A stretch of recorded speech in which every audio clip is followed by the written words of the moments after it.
29 de abril de 1945, 10:45 de la mañana. Cerca de las afueras de Dachau, Alemania. El rugido de los half-tracks del 45th División de Infantería retumba en el aire húmedo de primavera, levantando nubes de polvo en los caminos embarrados. Puedes casi sentir el trequeteo en tus huesos, el olor a diesel quemado mezclándose con el hedor distante de algo podrido, algo que ninguno de estos soldados estadounidenses imaginaban. El teniente coronel Felix Sparks, con el rostro endurecido por meses de combates en Italia y Francia, se aferra al bord de su vehículo, escudriñando el horizonte. Mantengan los ojos abiertos, muchachos, grita por encima del estruendo de los motores. Los GIs, exhaustos pero alertas, aprietan sus manguerones, el metal frío contra sus palmas sudorosas. Han visto muerte antes. Playas nómadas salpicadas de sangre, pueblos italianos en ruinas. Pero esto es diferente. El aire se espesa, un silencio ominoso se cuela entre los disparos lejanos. Sparks, un hombre de Colorado con 31 años y una determinación de acero, lidera el avance. Su batallón, el Regimiento de Infantería, han puesto sin descanso desde el Rin, liberando pueblos, capturando nazis en retirada. Avancen con cautela, ordena a través de la radio crepitante. Los soldados como el sargento William Walsh y el privado primero Robert Wilson intercambian miradas nerviosas. Han oído rumores, campos de trabajo, prisioneros políticos. Pero nada los prepara para lo que acecha tras esas alambradas electrificadas que ahora se vislumbran a lo lejos como una serpiente de metal enrola en la nebla matutina. El sol se filtra a través de los nubes, iluminando torres de vigilancia abandonadas, don guardias eses han huido horizontes dando atrás un infierno que humea. El convoy se detiene abruptamente. Un olor nauseabundo invade todo. Carne en descomposición, excrementos, humo eca de crematorios apagados a medias.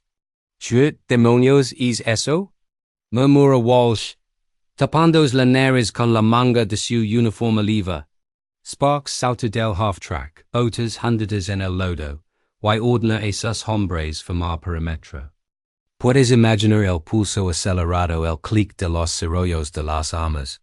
Un explorador regresa, pálido como un fantasma. Cena, en tierra, vagones llenos de cuerpos. Los soldados se miran, incrédulos. Han luchado contra panzers y artillería, pero esto no es guerra. Esto es algo peor, algo que rasca o ama. Sparks aprieta la mandíbula, su voz firme pero temblorosa por dentro. Adelante. Vamos a ver que han dejado estos bastardos. A medida que se acercan, el paisaje se transforma en una pesadilla. Alambradas coronadas con carteles de acción. Hochspannung. Su advierten de alto voltage. Los guardians alan en la distancia, pero no hay disparos. Los nazis han desertado, dando a los prisioneros a su suerte. Wilson, un chico de 19 años de Ohio, siente el escalofrío recorriendo la espalda. Estamos liberando un campo de prisioneros, pregunta a su compañero. Pero la respuesta liga en forma de visiones. Skeletal figuras asum en dos tras las balas.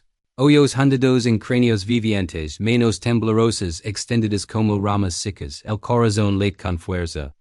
¿Qué horrores se esconden tras esas puertas? Sparks da la orden. Brecan la alambrada. El alambre cede con un chasquido eléctrico, y el infierno se abre ante ellos. Los primeros soldados entran, pisando tierra manchada de sangre seca. El aire está cargado de gemidos débiles de lentos ahagados. Puedes olerlo tú mismo, la putrefacción dulce y enferma que se adhiere la piel. Sparks avanza, pistola en mano, flanqueado por sus hombres. Encuentran barracones atestados, don miles de prisioneros yacen en literas apeladas como atados. Rostros demacrados, rayados con negros tatuados, miran a los liberados con una mezcla de terror y esperanza. Americana, susura ano, voz ronca por la deshidratación.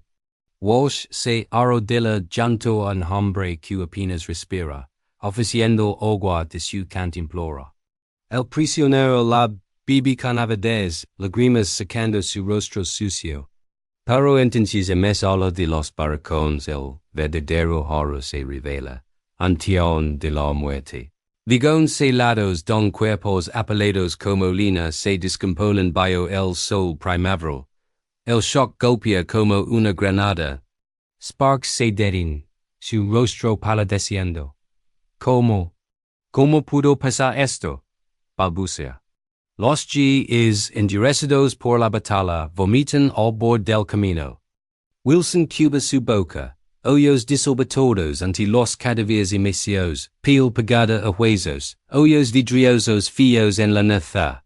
El hedor es abrumador, un moro invisible que los empuja hacia atrás. Pero la furia crece, una María roja que reemplaza el horror. Estos hijos de puta! Grita un soldado, partiendo un casco es abandonado. Sparks recompone su compostura, ordenando, documentando, fotos testimonios. El mundo debe saber. Cámaras capturan las escenas, pilas de zapatos, gafas, ropa despejada de los muertos. Prisioneros liberados se arrastran hacia ellos, abrazando piernas americanas con brazos frágiles como palillos. Sin embargo, en medio del caos un prisionero se acerca a Sparks, hablando en un inglés entrecortado. Han llegado tarde, pero gracias a Dios. Cuenta historias de hornos, experimentos médicos, ejecuciones masivas. Los soldados escuchan, petrificados. ¿Cuántos han muerto aquí? Decenas de miles. La realización golpea. Esto no es solo un campo. Es el abismo de la humanidad. Y mientras el sol se eleva a más alto, revelando más horrors, una pregunta quema en sus mentes. ¿Trabajaremos con los responsables? La rabia hierve, pero el verdadero reckoning apenas comienza. Los soldados del 45th avanzan paso a paso, como si cada metro ganado les arrancara un pedazo de inocencia. El tión espera en una vía muerta a unos 100 metros de la entrada principal del campo. 39 vagones de ganado, celados, con alambre y tablones. El hedor los golpea primero, un muro caliente, dulzón y podrido, que se mete en la garganta y no seo. Puedes imaginarlo tú mismo. Es el olor que se pega al paladar, que hace que los ojos lagrimen y el estómago se retuerza. El sargento Walsh se detiene en seco, apoya una mano en el vagón más cercano y vomita violentamente, nadie se burla, nadie dice nada. Sparks da el orden con voz ronca. Ábranlos. Ahora. Los GIs usan bayonetas y barras de hierro para forzar las puertas corredizas. El metal chirría, protestando. La primera puerta cede con un estruendo. Y entonces el silencio se rompe con un gemido colectivo, casi animal, que sale de los hombres americanos. Dentro. Cuerpos. Cientos de cuerpos apelados como lina. Hombres, mujeres, algunos niños. Piel amarillenta estirada sobre costillas que parecen cuchillos. Ojos abiertos, bocas entreabiertas en un grito mudo que ya nadie oirá. Algunos en respiran apenas, pichos sabiendo y bailando con un silbido débil. Otros levandillas muertos, hinchados, con la piel negra y brillante por la descomposición. Moscas zumban en nubes especies. El privado Wilson se queda paralizado, rifle colgando flojo. Como meten a tanta gente en un vagón. Susurra como si pregunta lo hiciera menos real. Sparks entra en el primer vagón. Sus botas pisan charcos de fluidos que ya nadie identifica. Se agacha junto a una mujer que enmueve los labios. Ella intenta hablar pero solo sale un hilo de ira. Él le pone la cantimplora en la boca. Ella bibi dos sorbos y mua ali mismo, con la cabeza apoyada en su brazo. El teniente y coronel siente algo rumpus dentro del pecho. No Laura, no puede permitírselo, pero sus manos tiemblan cuando deja el cuerpo con cuidado sobre el suelo del vagón. Los soldados trabajan en silencio furioso, abren vagón tras vagón. No encuentran a un rabino polaco que en conserva fuerzas para levantar un dedo husudo y señala hacia el crematorio. Ali, crimen, todo el día. Toda la noche. Dicen Yiddish intractado. Un intérprete traduce. Nadie necesita traducción para entender el horror. De pronto un grito rasca el aire. ¡Hey vivos! ¿A quo? Un grupo de prisioneros, apenas distinguibles de los cadáveres, se arrastra desde el fondo de un vagón. Uno de ellos, un hombre de unos 40 años, con el mero y arsansichi tatuado en el antebrazo, se pone de rodillas frente a Sparks y besa el borde de su bota. Lágrimas limpian surcos en la sociedad de su cara. Americana, Salvador's, balbucia. Sparks lo levanta con suavidad, sintiendo como los huesos crujen bajo la piel. El hombre pesa menos que un niño de 10 años. Mientras tanto, otros GIs recorren el perímetro del Tierra. Encuentran evidencias, maletas abiertas con nombres escritos en tiza, fotos familiares arrancadas y pisoteadas, zapatos infantiles alanidos como si sus dueños fueran a volver en cualquier momento. En un vagón hay una pila de pan mohoso y latas de conserva vacías, el último intento desesperado de los guardias por aparentar que los prisioneros recibían comida. La furia empieza a reemplazar el shock. Un soldado joven, el cabo McDonough, encuentra un guardia escondido entre los arbustos cercanos al apadero. El hombre lleva uniforme impecable, como si hubiera intentado huir sin mancharse. McDonough lo arrastra de vuelta al Tierra, lo empuja al suelo, y le pone el cañón del garand en la sien. ¿Tú hiciste esto? Grun. El alemán balbucia algo sobre órdenes sobre no saber. Sparks aparece inmediato. Basta seguro, lo queremos vivo. Todos los vivos. Su voz es hilo. Pero sus ojos arden. Van a responder por cada uno de estos cuerpos, delante del mundo entero. Los soldados empiezan a sacar a los supervivientes. Los levan en brasas en camillas improvisadas con mantas y rifles. Algunos mueren en el trayecto hasta los jeeps sanitarios que empiezan a liga. Otros simplemente se derrumban al tocar el suelo libre, como si sus últimas fuerzas se hubieran agotado al cruzar la alambrada. Sparks se queda un momento solo frente al terreno abierto. Mira los vagones, los cuerpos, las caras demócratas que lo observan desde las puertas.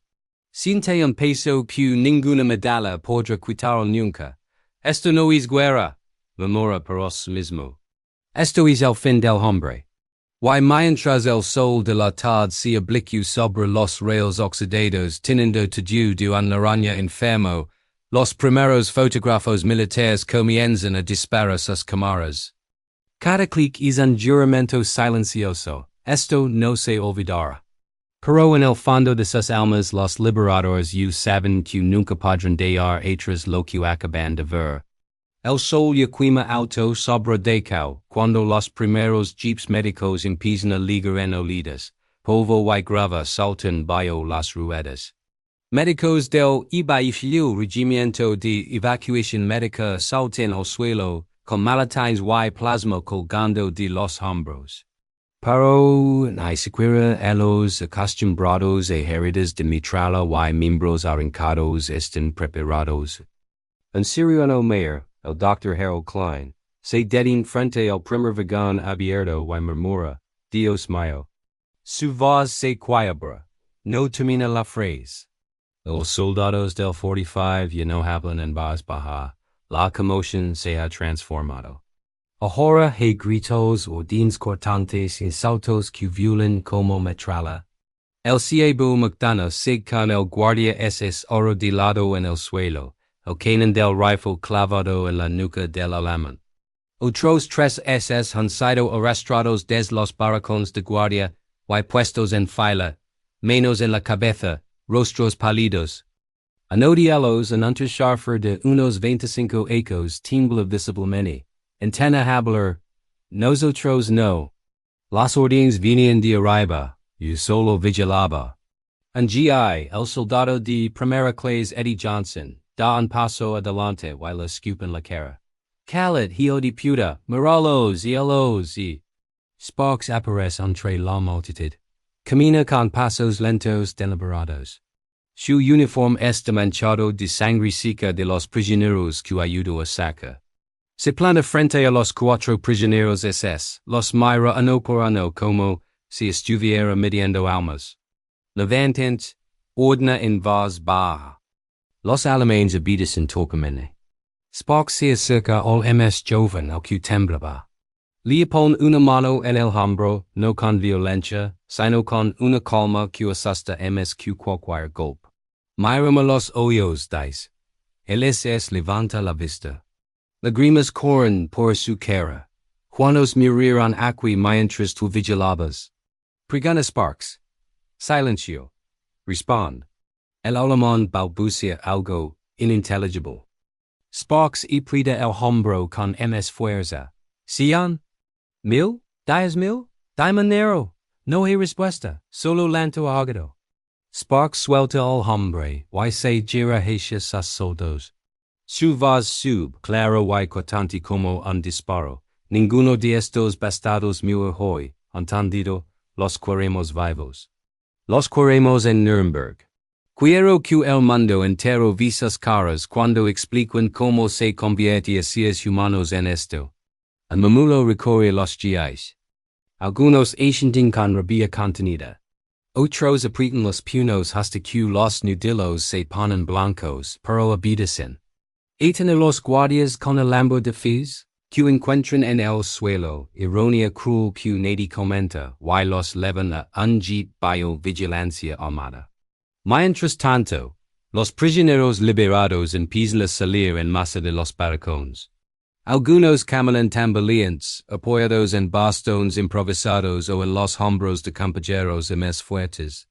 Otros son llevados en camillas. Hay polacos, rusos, franceses, judíos de toda Europa, checos, gitanos, sacerdotes, homosexuales, testigos de Jehová, una babel de idiomas y sufrimiento. Muchos se detienen al ver a los soldados americanos y simplemente loran. Otros abren piernas, besan manos, murmuran danka. Gracias, America. El sargento Walsh se arrodilla junto a un hombre mayor, un profesor checo según su uniforme rayado. El hombre le agarra la muñeca con dedos como garras. ¿Es verdad? Pregona en un inglés perfecto pero débil. La guerra ha terminado. Walsh traga saliva. Casi cena. Casi. El profesor cierra los ojos y sonríe por primera vez en ecos. Entonces, valió la pena seguir respirando. Sparks recorre el campo con pasos pesados. Pasa por pilas de cadáveres que los prisioneros mismos empiezan a sacar de los crematorios para dar sepultura digna. Ve hornos en calientes, cenizas grises amontonadas como nieve sucia. Ve la calle de los zapatos. Miles de pies alanidos, algunos piquegos de niños. Vi la enfermería don los médicos SS realizaban experimentos, mesas con corias, instrumental químico oxidado por sangre vieja. En el momento se detiene frente a un cartel que un cuelga torcido en la entrada principal. Arbeit match frei.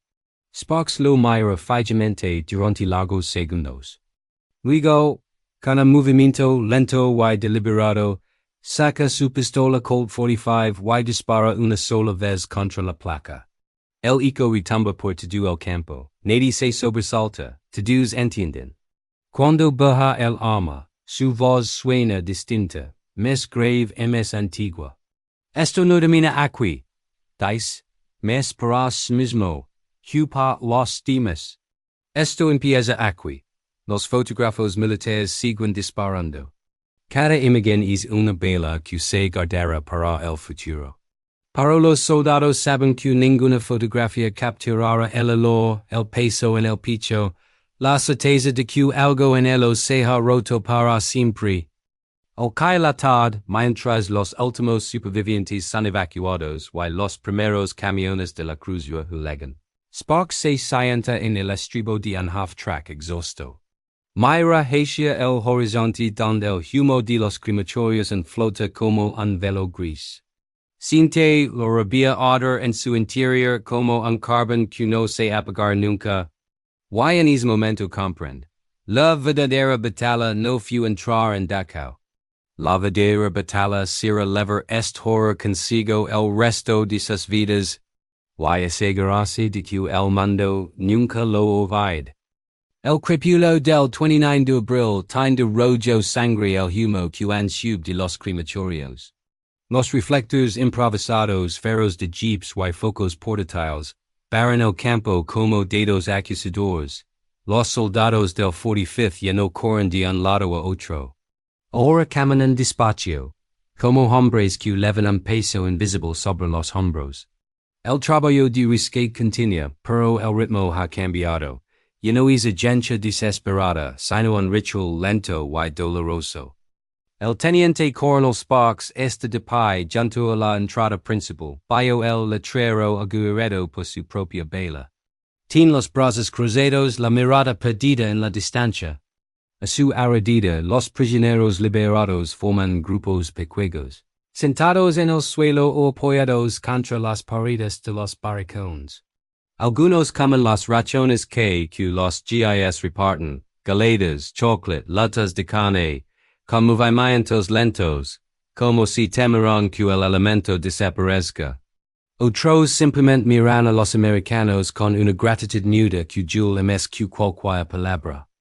El sargento Walsh se sienta junto a una mujer joven, una superviviente francesa de unos 25 años. Ella tiene el pelo rapado, la piel grisácea, pero sus ojos conservan un brillo que no se ha apagado del todo. Habla en un francés entrecortado. Walsh entiende lo suficiente. Mi nombre es Claire, dice ella. Era maestra en Lyon. Ligue aquí en el 43. Mi marido. No se vive. Walsh le ofrece un cigarrillo. Ella lo acepta con dedos temblorosos. ¿Por qué lo hicieron? Pregunta Walsh, casi en un susurro. Claire exhala humo despacio. Porque podían. Porque nadie los detuvo. Hasta hoy. A pocos metros, el privado Wilson ayuda a cargar a un niño no más de 12 años en una camilla. El chico no pesa casi nada. Sus piernas son peludos, sus ojos enormes en una cara de calavera. Wilson le habla en voz baja, aunque sabe que el niño probablemente no entiende inglés. Ya paso, juego, ya paso. El niño lo mira fijamente, como si intentara decidir si es soldado americano es real o solo otro sueño febro. Luego cierra los ojos y se deja leva. Sparks recibe informes fragmentados de sus oficiales.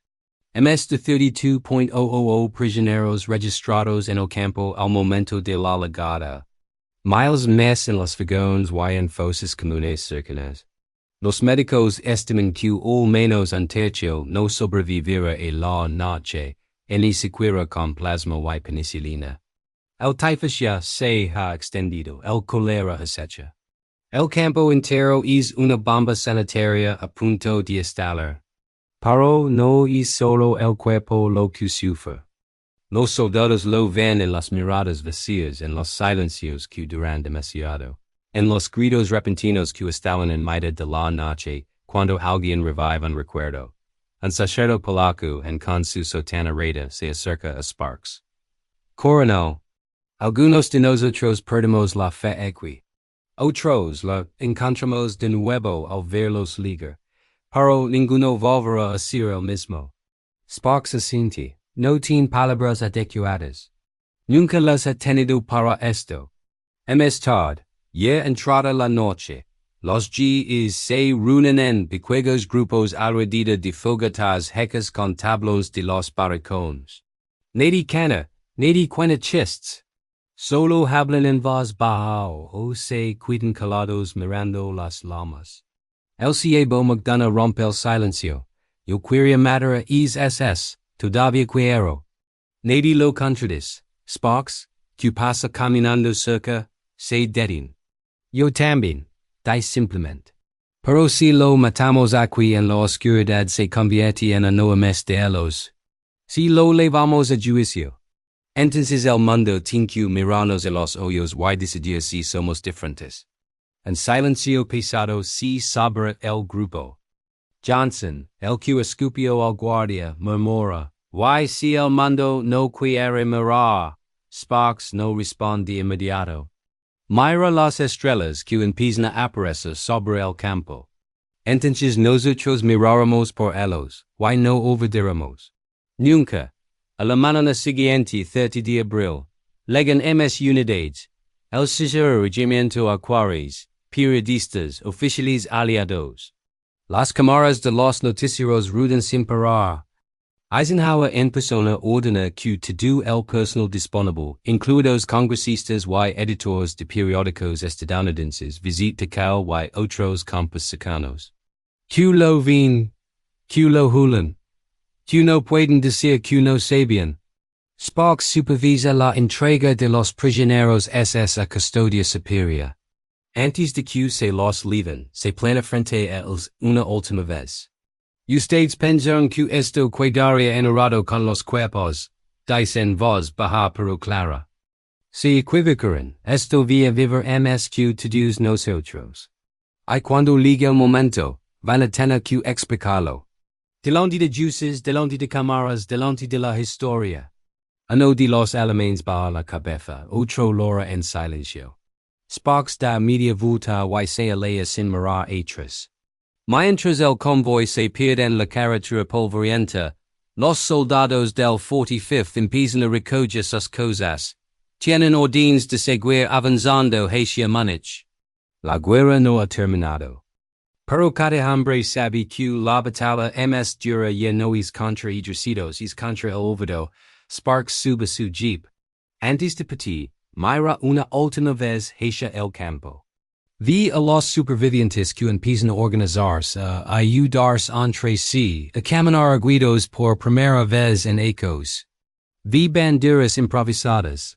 Un trapo a reyes cosido a un palo, hundiendo sobre las alambradas rotas. Aje, por un instante muy breve, siente algo parecido a la esperanza. Pero cuando el motor arranca y el polvo se levanta de nuevo, sabe que las cicatrices que Dachau dejó en su alma no sanarán nunca del todo, solo aprenderá a lavarlas. 1 de mayo de 1945, amanece gris sobre las carreteras de Baviera. El convoy del División de Infantería avanza hacia Múnich, pero el ritmo lleno es el de la persecución. Los half-tracks rueden MS despacio, como si cargan un lastre invisible. Los soldados miran al frente, pero sus pensamientos siguen atrapados en Dachau. Nadie habló de ello en voz alta todavía antes. No hace falta. El olor sigue pegado a la ropa, a la piel, a las narinas. Algunos se lavan las manos una y otra vez en los bidones de agua, pero fantasma de ishedo no se ve. Felix Sparks vaya en el jeep delantero. Mapa desplegado sobre las rodillas, pero no lo mira. Sus ojos están fijos en el horizonte, aunque en realidad vagones abiertos, cuerpos apalados, manos huesudas extendidas hacia él. Cada pocos kilómetros ordena una parada breve. No para descansar, para que los hombres respiren, para que no se derrumben. Sabe que el colapso no viene de las balas, sino de lo que se leva dentro. En una de esas paradas, junto a un riachuelo fangoso, el sargento Walsh se acerca al coronel. Se quita el casco, pesa los dedos por el pelo corto y sudoroso. Señor, ¿cómo seguimos después de esto? Sparks lo mira, no responde inmediato. No seguimos como antes, Walsh, eso ya no existe. Walsh asiente despacio. ¿Y los chicos? Algunos no hablan, otros hablan demasiado. Magdana daisque no va a dormir nunca ms sin ver esas caras. Sparks exhala lago. Dials q está bien no dormir. Q está bien odiar. Pero q no degen, q el odio los convierte en lo q vemos ali. Pork si lo hacken. Entonces ellos ganaron de todos modos. Wash se queda calado un momento. Wigo memora. Cree que el mundo via creerlo, cuando lo contemos, nos van a creer? Sparks aprieta la mandíbula. Por eso vamos a lever pruebas, fotos, películas, testimonios, cuerpos si es necesario. No vamos a pedir tu creen. Vamos a obligarlos a ver. Esa misma tarde en las afueras de Múnich, el batallón recibe órdenes nuevas. Prepara destacamentos para escoltar a los principales criminales capturados hacia los centros de detención aliados. Entre ellos viajan los SS de Dachau, que Sparks se negó a ejecutar en el campo. Están encadenados en camiones cubiertos, custodiados por soldados que no les quitan el ojo de encima. Ninguno de los guardias habla, algunos lo oran en silencio. Otros miran al vacío, como si supieran lo que les espera.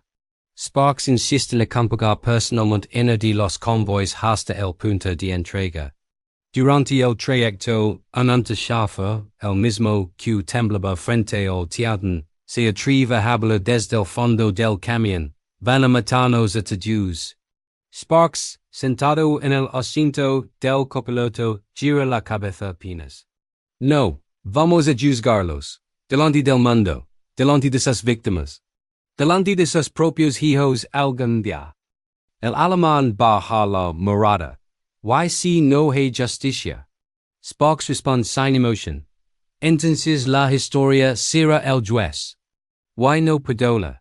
Cuando llegan al campo de detención provisional, los prisioneros son registrados, fotografiados, interrogados. Sparks entrega un informe escrito a mano. 15 páginas detalladas, con nombres de testigos, descriptions de los vagones, estimations de muertos. No es un informe militar, es un testimonio.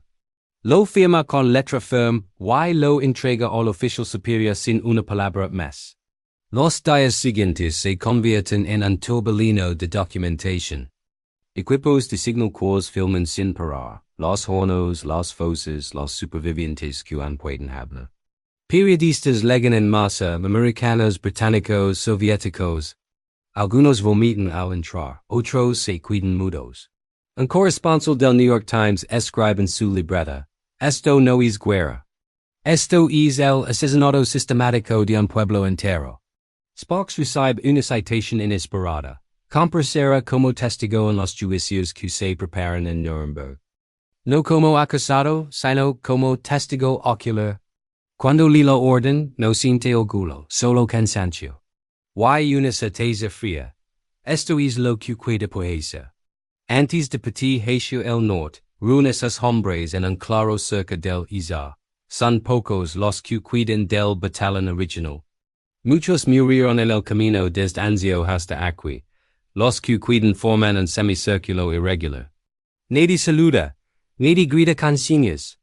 Sparks habla con voz baja pero clara. Ustedes vieron lo que ningún ser humano debería ver. Lo leveran en los ojos, en la nariz, en el alma.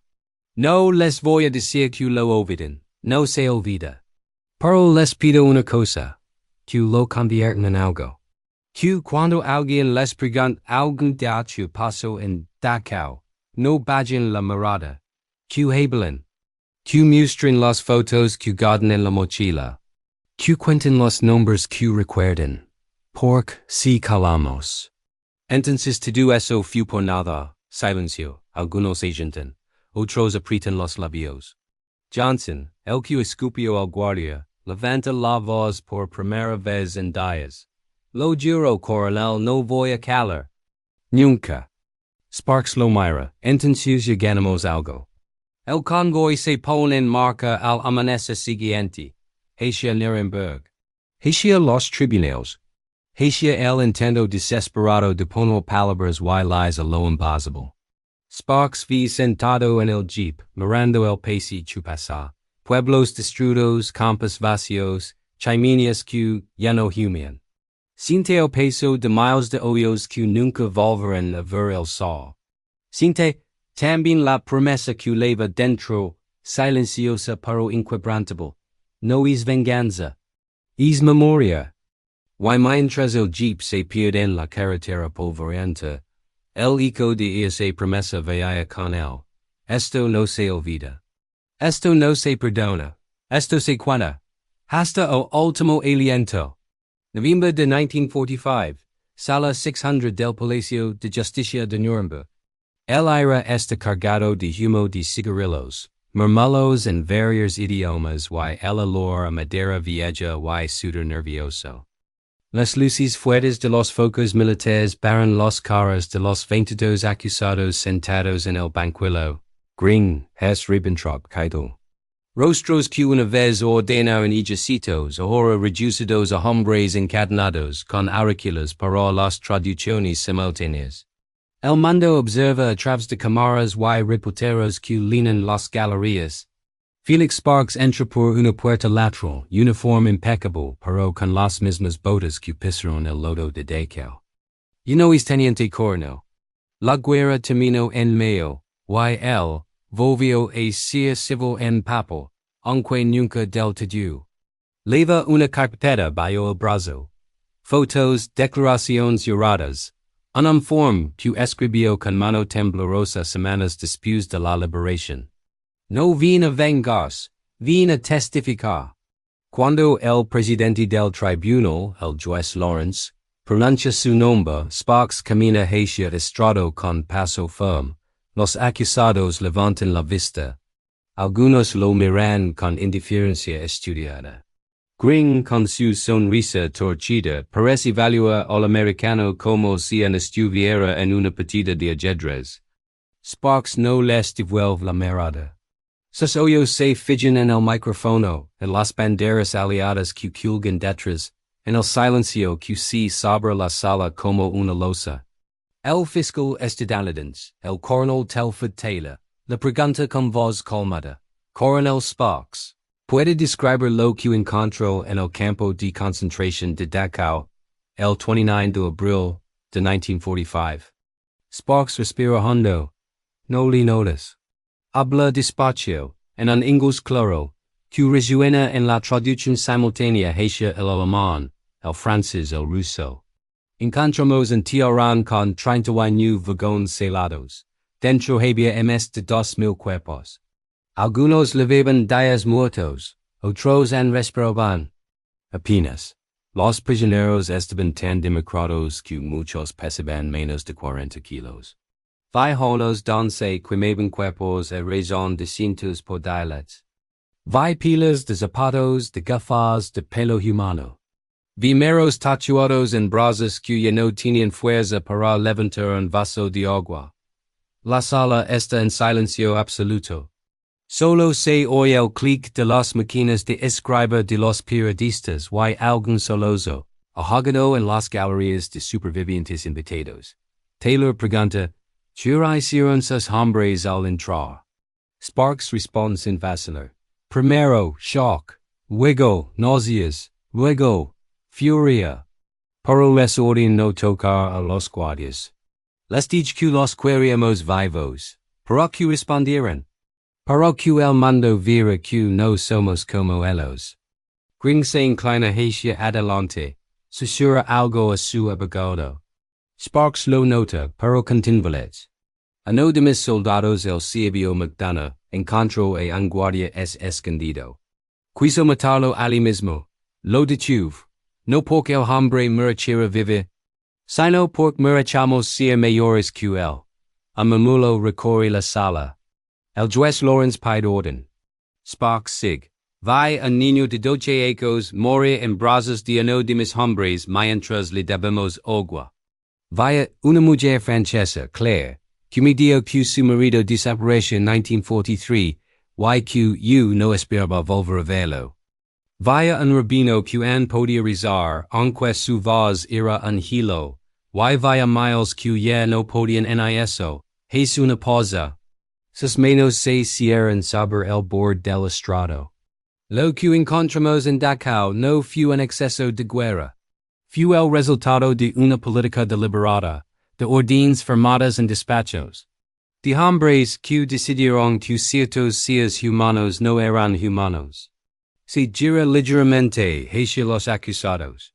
Por primera vez los mira directamente. Ustedes sabían. Todos ustedes sabían. Y lo permitieron. Lo ordenaron. Lo planearon. Giring sonríe con desdén, pero su sonrisa se congela cuando Sparks añade, no les pido que sientan culpa, eso ya no importa. Les pido que escuchen los nombres. Por cada uno de esos nombres tiene una madre, un hijo, un sueño. Y ustedes se los quitaron. Cuando termina, la sala permanece en silencio varios segundos. Luego, un aplauso espontáneo estalla desde las galerías donde están los supervivientes. No es un aplauso triunfal. Es un aplauso roto agradecido doloroso. Sparks baja del estrado. Sus piernas tiemblan ligeramente pero nadie lo nota. Camina hacia la salida sin mirar atrás.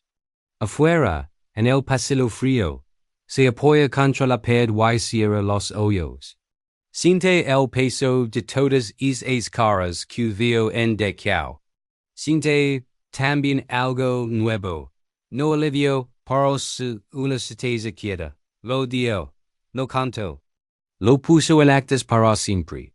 Ecos después, ya en su casa de Colorado, Sparks seguirá hablando cuando le pregunten. En escuelas, en documentos, en cenas familiares, nunca alzará la voz. Nunca dramatizará. Solo dirá la verdad con la misma calma con que la dio en Nuremberg.